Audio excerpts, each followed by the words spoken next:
But there are also some mistakes that people make when buying the M.2 SSD. Number one is not checking your motherboard manual, because if you look at all my motherboard reviews on the channel, we go in depth making sure that there's no switching going on, which means that sometimes you think, I'm gonna go with a Gen 5 drive and I'm just gonna plug it in here because it says it's Gen 5 slot.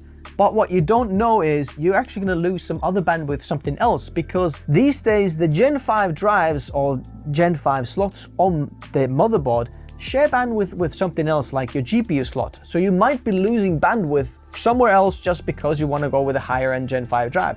And that's one of my main reasons why maybe you don't need to go with a Gen 5 drive, because actually the hardware is not yet ready and you're losing some of the other things in order to have the best of the best. Second thing is buying too low of a storage. What I have seen in my experience is that when you go below 1 terabyte, the price per gigabyte is absolutely ridiculously high and it's not worth it. You're thinking, I'm gonna save $20 and I'm gonna go with 512 gigabytes instead of 1 terabyte, for example. But if you look at the price per terabyte, you're getting such a bad deal for that 512 gigabyte SSD.